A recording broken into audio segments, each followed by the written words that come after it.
Hello everyone, welcome to the channel TutorBox. In today's class, I am going to discuss about accessory sexual glands of male reproductive system. In last two lecture, I discussed about the ducts of the male. Okay, now in this lecture, I am discussing the various accessory sexual glands. So, कौन सी accessory sexual glands है? They are three glands. The first one is seminal vesicle, second one is prostate, and third one is bulbourethral gland, or we can say copper gland. Okay, so one by one हम तीनों ही accessory sexual gland को discuss करेंगे. तो first जो हमारी gland है वो कौन सी है? Seminal vesicle gland. सो आइए देखते हैं सेमिनल वेसाइकल की स्ट्रक्चर क्या होती है और कहाँ इसकी लोकेशन होती है. तो अगर हम सेमिनल वेसाइकल की स्ट्रक्चर को देखें तो सेमिनल वेसाइकल की स्ट्रक्चर यहाँ पर देखिए. सेमिनल वेसाइकल ग्लैंड कौन सी है? This is our seminal vesicle gland. Okay, तो सेमिनल वेसाइकल की अगर आप लोकेशन देखते हैं, so this particular structure is urinary bladder. This is what? A urinary bladder. Okay, so urinary bladder के पोस्टीरियर पोर्शन में लाई कर रही है. So it is lying in the posterior portion of the urinary bladder. Clear? Then अगर हम इसकी length देखें, so what is its length? So it is almost 5 centimetre long, almost 5 centimetre long. And अगर हम इसकी शेप देखें तो it is a pouch like structure. Okay, so this is a pouch like structure. Clear everyone? So अगर seminal vesicle जो है, seminal vesicle they secrete a seminal fluid, seminal vesicle fluid, they secrete a seminal vesicle fluid, and this fluid consist 65% of semen. So ये fluid कितना बनाता है? 65% of semen बनाता है. Okay, 65% of semen. Now इस fluid में क्या क्या होता है? It contain fructose, then prostaglandin, then clotting protein. So अगर हम इसकी नेचर देखें, इस फ्लूइड की अगर हम नेचर देखें तो ये सेमिनल वेसाइकल फ्लूइड कैसा होता है? Alkaline in nature. ये कैसा होता है? एल्कलाइन इन नेचर होता है. ओके, सो एल्कलाइन होने से क्या फ़ायदा मिलेगा? एल्कलाइन होने से क्या फ़ायदा मिलेगा? जो यूरेथ्रा का जो इन्वायरमेंट है, as well as female reproductive tract का जो इन्वायरमेंट, एसिडिक इन्वायरमेंट है, उसको ये क्या करने में काम आएगा? न्यूट्रलाइज करने में काम आएगा. ओके, इसको क्या करेगा? ये न्यूट्रलाइज करेगा. अब अगर यहाँ पर फ्रक्टोज हमें सेमिनल वेसाइकल फ्लूइड में मिल रहा है तो सब इसका वर्क क्या होगा? It provide ATP, ATP provide करेगा. Clear? Then what is the function of prostaglandin? Prostaglandin का फंक्शन क्या हो गया? ये स्मूथ मसल में कॉन्ट्रैक्शन कराने का काम करेगा. ये स्मूथ मसल में क्या करेगा? कॉन्ट्रैक्शन कराने का काम करेगा. Contraction in the smooth muscle. And the second one is motility providing. It provide motility to the sperm. Sperm को मोटिलिटी प्रोवाइड करेगा. The third one is viability. Clear everyone? And these clotting factor, ये clotting factor कैसे हैं? जो blood में clotting factor मिल रहे हैं उनसे डिफर कर रहे हैं, मतलब उनके जैसे क्लॉटिंग फैक्टर नहीं है. They are differing from the clotting factor which we found in the blood. And what they are doing? ये किस में हेल्प कराएंगे? क्लॉटिंग फैक्टर ये coagulation after ejaculation of semen, ये कोएगुलेट करेंगे सीमन को. So they help in the coagulation of semen after ejaculation. तो यहां पर देखिए prostate gland. So prostate gland देखिए particular this portion, this black and red portion is known as a prostate gland. तो prostate gland की location क्या हो गई? It is posterior to the urinary bladder, and superior to posterior urethra, okay. Then अगर हम prostate gland को देखें तो प्रोस्टेट जो वर्ड आया वो किससे आया? प्रोस्टेटा से आया. एंड प्रोस्टेटा वर्ड का मतलब क्या होता है? One who stand before. अब अगर आप प्रोस्टेट ग्लैंड की शेप अगर हम देखते हैं तो प्रोस्टेट ग्लैंड की जो शेप होती है वो डॉगनट लाइक होती है. Okay, it is shape is doughnut like. Prostate gland की अगर आप पूरी लेंथ अगर हम देखें तो क्या किस तरह से देखेंगे? प्रोस्टेट ग्लैंड जो है side to side 4 centimetre long होती है. Means from this side to this side. Okay, from this side to this side ये इसकी जो लेंथ होगी वो कितनी हो जाएगी?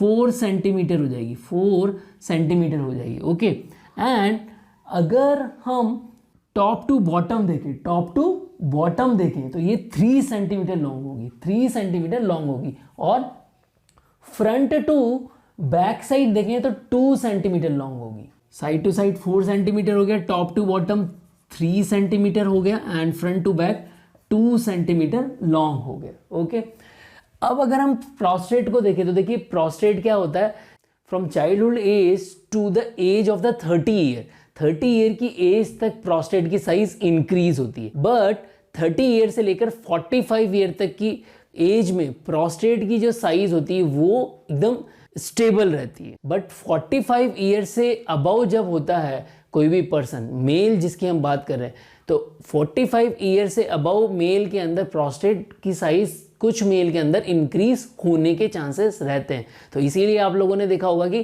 काफ़ी सारे मेल पर्सन जो होते हैं उनका प्रोस्टेट का एनलार्जमेंट हो जाता है, प्रोस्टेट उनका एनलार्ज होता है, तो इस कंडीशन में प्रोस्टेट का ऑपरेशन किया जाता है। ओके, और उसकी साइज को डिक्रीज किया जाता है। अब यहाँ पर देखिए प्रोस्टेट जो ग्लैंड है, प्रोस्टेट ग्लैंड में काफ़ी सारी प्रोस्टेट डक्ट्स होती हैं एंड दीज प्रोस्टेट डक्ट, यहाँ पर देखिए दीज, ये रेड कलर में जितनी भी मैंने बनाई हुई ये सारी क्या है, हमारी प्रोस्टेट डक्ट्स हैं। These are prostate gland ducts. Okay, these are prostate gland duct. और प्रोस्टेट ग्लैंड डक्ट जो हैं वो कहाँ ओपन हो रही है, प्रोस्टेटिक यूरिथ्रा में ओपन हो रही है। ये किस में ओपन हो रही है, they are open into prostatic urethra. So ये कहाँ ओपन हो रही है, they are open into prostatic urethra. So काफ़ी सारी प्रोस्टेटिक ग्लैंड डक्ट जो है वो प्रोस्टेटिक यूरिथ्रा में ओपन हो रही है। तो अब यहाँ पर प्रोस्टेट ग्लैंड जो है इट सिक्रेट अ फ्लूइड, और इस फ्लूइड में क्या क्या होता है, वो काफ़ी सारे कंपाउंड्स होते हैं। वो कौन कौन से होते हैं, देखिए यहाँ पर the first one is citric acid, the first one is citric acid. और साइट्रिक एसिड कहाँ से बनता है, क्रेब्स साइकिल से बनता है। और again citric acid is providing what, ATP. ये क्या प्रोवाइड करा रहा है, एटीपी प्रोवाइड करा रहा है। So it is providing what, ATP. The second one is several proteolytic enzymes like pepsinogen, lysozyme, amylase, high hyaluronidase, prostate specific antigen and acid phosphatase, as well as they also secrete an antibiotic. The name of the antibiotic is seminal plasmin. Okay, this seminal plasmin is an antibiotic. This antibiotic work to neutralize the bacteria generated into the male urethra. This is the male urethra. So it neutralizes the bacteria which generated into the male urethra as well into the female reproductive tract. So these neutralize bacteria in male and female reproductive tract. So basically prostate fluid contain how much percentage of semen? So almost it contain 25% of semen. Okay, and what is the function of prostate fluid, क्या function है इसका, function क्या होगा, it gives the motility and viability to the sperm. So give motility and viability to sperm. So this is all about on the prostate. Now we are looking the third gland, this is known as a bulbourethral gland. Okay, so just look at the bulbourethral gland. The another name of bulbourethral gland is copper gland. Now just look at the position. इनकी position क्या है, क्या इनकी location है. So we found these are the bulbourethral gland. अगर आप diagram में देखेंगे तो ये bulbourethral gland मिल गई। तो bulbourethral gland हमें कहाँ मिल रही है, they are just inferior to the prostate. They are just inferior to the prostate.